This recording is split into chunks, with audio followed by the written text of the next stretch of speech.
अगर आप मेरे से पूछेंगे कि ईरान की, इजराइल के और अमेरिका के बीच में जो जंग चल रही है ये जीत कौन रहा है, तो मैं आपको बोलूंगा कि ये जंग ज्योग्राफी जीत रही है। और ज्योग्राफी जो ये जंग जीत रही है, उस ज्योग्राफी में भी इस जंग को कंट्रोल कर रहा है ईरान।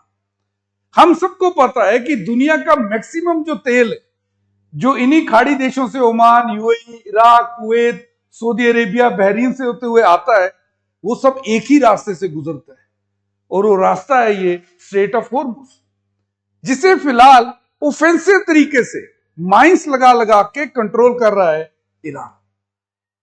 आपको एक चीज बता दूं कि जब से ईरान ने ऑफेंसिव मोड अपनाया हुआ है स्ट्रेट ऑफ हॉर्मुज को लेकर, हम सब ने देखा है कि पूरी दुनिया में तेल की किल्लत हो चुकी है।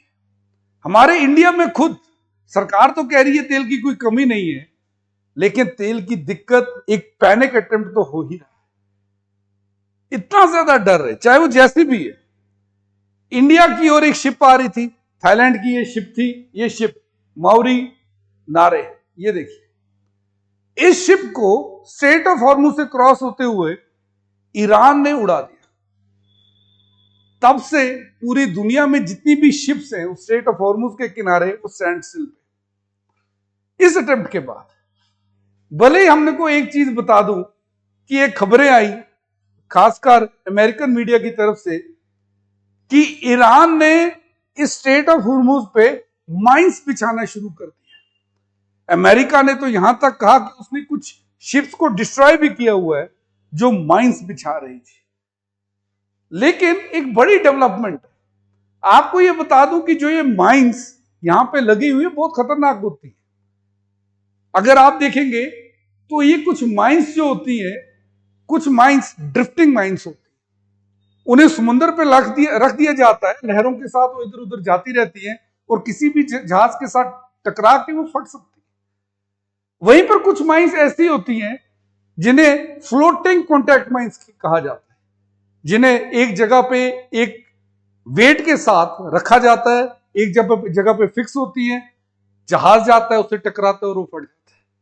वहीं पर अमेरिका तो ऐसा कहना है कि ईरान के पास तो सेंसर वाली मिसाइल्स भी हैं, सी माइंस, सेंसर वाली, यानी जो शिप से मैग्नेटिक वेव्स निकलती है, उन मैग्नेटिक वेव्स को आइडेंटिफाई करके वो एक्टिवेट होता है और फट जाता है। यही तीन हथियार, ये तीन टाइप की माइंस अमेरिका के अनुसार ईरान की शिप्स डिप्लॉय कर रही है। भले अमेरिका का ऐसा कहना है कि उसने काफी सारी डिस्ट्रॉय भी कर दी है। एक चीज और आपको बता दूं, ट्रंप ने जब ये वीडियो साझा की व्हाइट हाउस में, जहां पर वो शिप्स को डिस्ट्रॉय कर रहे थे, ट्रंप का ऐसा कहना था कि अगर स्ट्रेट ऑफ हॉर्मुज पे ईरान ऑफेंसिव मोड बढ़ाता है या किसी तरीके से उसे बंद करने की कोशिश करता है, तो ट्रंप ने कहा कि हम बहुत ही ज्यादा एक ऑफेंसिव अटैक करेंगे ईरान के ऊपर। लेकिन हम सबको पता है कि इजराइल और अमेरिका दोनों पहले से ही बहुत ही ज्यादा ऑफेंसिव मोड में, और ज्योग्राफी का यूज करके ईरान ने कहीं ना कहीं बैकफुट पे पूरी दुनिया को लाया है। ट्रंप के ऊपर कहीं ना कहीं प्रेशर पड़ रहा है कि वो अब कहीं ना कहीं जो एग्रेशन है उसमें कमी लाए। पूरी दुनिया पे, जैसा मैंने आपसे कहा, इसका असर दिख रहा है, और असर दिखना शुरू भी हुआ ऐसे कि ट्रंप ने तो कहा कि वॉर हम जल्दी खत्म करने वाले हैं। ये ट्रंप का बयान है आज का ही।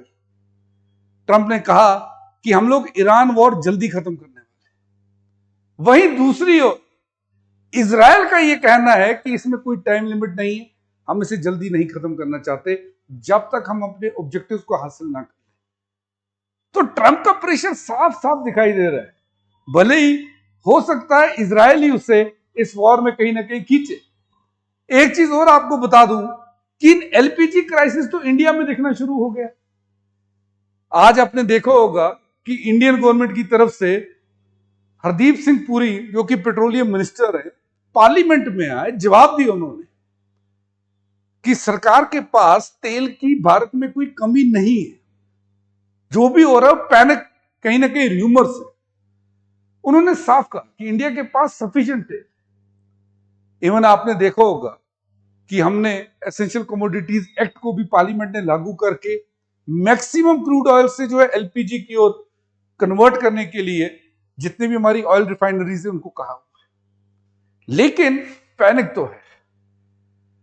अब खबर यह भी आ रही है कि ईरान ने 3 कंडीशन सामने रखी हैं यूएसए के वॉर को खत्म करने के लिए। अगर मैं ये चीज बोल दूं कि ईरान ने इस वक्त जो मोहरा बनाया था यूएसए को बातचीत के लिए मनाने के लिए, वो स्ट्रेट ऑफ हॉर्मुज ही था। इजराइल ने तो पहले कहा है वो बातचीत करना नहीं चाहते, ईरान कह रहा है वो बातचीत करेंगे, 3 कंडीशंस ले डाउन कर ली, वॉर डाउन कर लेंगे। ट्रंप का भी कहना है कि वॉर खत्म होने वाली है। देखना दिलचस्प होगा कहां जा रहे हैं, क्या क्या कंडीशंस है वो भी मैं आपको बता दूं। ये ईरान के प्रेसिडेंट है मसूद, इन्होंने कहा, एक ट्वीट आया हुआ है, मैं आपके साथ ट्वीट दिखा देता हूं। ये ट्वीट इनका आया हुआ है। ट्वीट में इन्होंने 3 कंडीशंस लिखी हुई जिससे वॉर को ये जल्दी खत्म कर सकते हैं ईरान के साइड से। उससे पहले आपसे एक चीज शेयर कर दूं, रिसेंटली यूपीएससी का रिजल्ट आया, अनअकैडमी ने आउटशाइनिंग परफॉर्मेंस दी है 100+ सिलेक्शन से हमारे प्लेटफॉर्म से। इवन रैंक 1 जो है अनुज अग्निहोत्री, वो भी हमारे ऑनलाइन क्लास प्रोग्राम के लर्नर है। इसीलिए आप भी अपने यूपीएससी के सपने को साकार कर सकते हैं। हमारी फीस इस टाइम सेलिब्रेटरी मोड पे 16,999 रुपीज में। डिस्क्रिप्शन में और लिंक के उस पर क्लिक करके आप ऑफर के बारे में जान सकते हैं। अब मैं आपको बताता हूं कि 3 कंडीशंस क्या क्या है जो प्रेसिडेंट मसूद ने रखी हुई है। सबसे पहली जो कंडीशन उन्होंने रखी हुई है वो ये है कि ज़ायनिस्ट रजीम, यहां पर इजराइल को कहा जा रहा है ज़ायनिस्ट रजीम, एंड यूएसए के लिए कहा गया है कि आप रिकॉग्नाइज करेंगे ईरान के लेजिटिमेट राइट्स। ऑफ कोर्स ये लेजिटिमेट राइट्स उनकी गवर्नमेंट को लेकर होंगे, जैसे उनका शासन चल रहा है उसको लेकर होंगे। तो यूएसए और इजराइल से कहा गया कि आप रिकॉग्नाइज करें, क्योंकि हमने पिछले टाइम पे ईरान पे बहुत ज्यादा प्रोटेस्ट भी देखे थे और ऐसा कहा गया था कि ये प्रोटेस्ट यूएसए इंस्टिगेट कर रहा है। इसीलिए पहली शर्त ही ईरान की तरफ से ये है कि आप रिकॉग्नाइज करें ईरान के लेजिटिमेट राइट्स को। दूसरी कंडीशन ये है कि जितनी वॉर में खर्चा हुआ है, जो हमारा नुकसान हुआ, उसको आप लोग पे करिए, पेमेंट ऑफ रेपरिएशंस। ऑफिशियल ट्वीट है उनके प्रेसिडेंट का। पहला ये कि आप हमारे लेजिटिमेट जितने भी हमारे राइट्स हैं उनको रिकॉग्नाइज करिए, आप वॉर रेपरेशंस दीजिए। दूसरा ये है कि आप हमें इंटरनेशनल गारंटी दीजिए, आप एक गारंटी दीजिए हमें कि फ्यूचर में ईरान के ऊपर आप एग्रेशन नहीं करेंगे। अब अगर आप बोलेंगे कि क्या बार्गेनिंग चिप क्या है ईरान के पास, जिस बार्गेनिंग चिप के ऊपर ईरान इतनी बड़ी 3 चीजें डिमांड कर रहा है, बार्गेनिंग चिप क्या है उसके पास? तो बार्गेनिंग चिप पे straight of Hormuz, bargaining chip पे जो पैनिक बाइंग हो रही है, बार्गेनिंग चिप पे जो पाकिस्तान जैसे देशों में तेल 3 गुना हो चुका है, गैस तो कहीं है ही नहीं, ये बार्गेनिंग चिप है उनके साथ। अगर आप इस ट्वीट में भी देखेंगे, talking to the leaders of Russia and Pakistan, यहां पे 2 देशों की बात उन्होंने की है, रशिया एंड पाकिस्तान, कि उनके लीडर से मैंने बात की हुई है और उन्होंने ये कहा है कि मैं कमिटमेंट दे रहा हूं, ईरान पीस चाहता है इस रीजन में। तो यहां पर रशिया की भी बात आई, पाकिस्तान की भी बात आई। लेकिन जो 3 कंडीशंस हैं, जैसे recognization of Iran legitimate rights, जैसे मैंने कहा गवर्नमेंट को लेकर, पेमेंट ऑफ रेपरेशंस जो वॉर में जो नुकसान हुआ है, और तीसरा इंटरनेशनल गारंटी दीजिए कि दोबारा आप ऐसा कुछ करेंगे नहीं। बहुत इंटरेस्टिंग चीजें हो चुकी हैं, लेकिन एक चीज देखने लायक, ईरान का कॉम्प्लेक्स गवर्नमेंट स्ट्रक्चर, एक तरफ सुप्रीम लीडर है, एक तरफ आपके प्रेसिडेंट है। ये जो डिमांड आई हुई है बातचीत की, पीस की, यहां से आई है, यहां से नहीं आई है। और आपको भी पता है, मुझे भी पता है कि सब कुछ कंट्रोल सुप्रीम लीडर करते हैं, जो आजकल चेंज हो चुके हैं।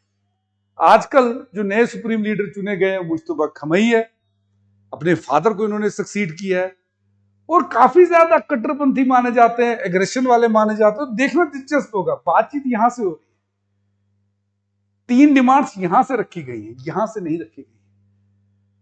तो ये सारी चीजें बहुत ज्यादा इंटरेस्टिंग बनने वाली है और यही चीजें बताएंगी कि क्या ईरान में पीस आएगी या नहीं। आपका इस विषय में क्या कहना है मेरे को कमेंट सेक्शन में जरूर बताइएगा। Thanks for watching this video, let's crack it.